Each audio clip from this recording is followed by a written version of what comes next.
चाहिए वो होना चाहिए, क्योंकि शांति से उन्हें इसी जन्म में सब कुछ भोगना है, सारा भोग इसी जीवन में करना है। चाहे एड्स हो जाए, चाहे डायबिटीज हो जाए, चाहे कुछ हो जाए, भोग नहीं छोड़ना है, क्योंकि अगला जन्म नहीं है।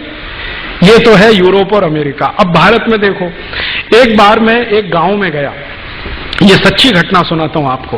बस्तर नाम का एक जिला है छत्तीसगढ़ में, वहां मैं एक गांव में गया तो वहां के सरपंच को मैंने कहा कि मेरा नाम राजीव दीक्षित है, मैं आपके गांव के किसानों से बात करना चाहता हूं।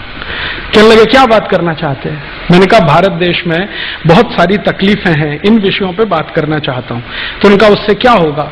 तो मैंने कहा अगर आपको ये समझ में आया तो तकलीफें दूर करने के लिए आप प्रयास करेंगे, मैं भी प्रयास करूंगा। तो उसने कहा तकलीफें दूर होने से क्या होगा?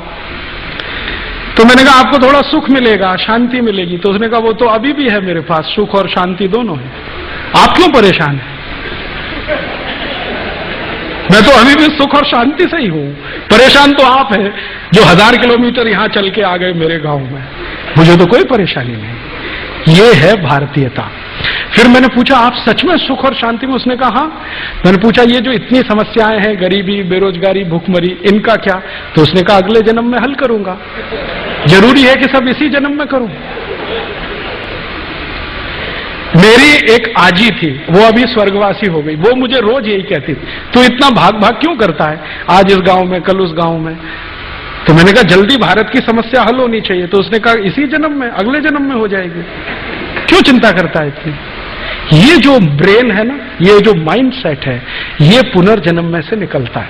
माने पुनर्जन्म में रहने वाले लोग और मानने वाले लोगों को किसी चीज की जल्दी नहीं है, इसलिए गो हत्या भी अगले जन्म में रुक जाएगी, यही सोचकर हमारे खासदार वहां बैठे। उनको जल्दी नहीं है, अगले जन्म में हो जाएगी, क्या फर्क पड़ता है? ये तो हमारे मन की स्थिति तो ये है। तो जहां सभ्यता का प्रश्न आता है ना, वहां पर सवाल इस तरह से होते हैं शुरू। तो भारत की सभ्यता दूसरे देशों की सभ्यता से एक मामले में जो अलग है, वो मूल ये है कि हम पुनर्जन्म मानते हैं, वो नहीं मानते।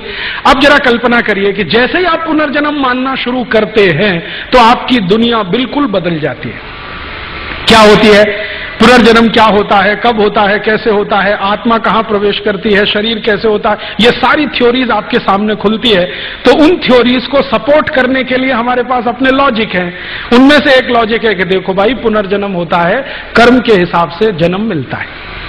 तो हमने कर्म की थ्योरी को उसमें लगा दिया, जिसको सभी मानते हैं इस देश में, चाहे वो जैन हो या सनातनी हिंदू हो, कर्म के सिद्धांत को सब मानते हैं। कर्म अच्छा करोगे तो अगला जन्म अच्छा मिलेगा, खराब किया तो खराब मिलेगा। अब अच्छा और खराब क्या?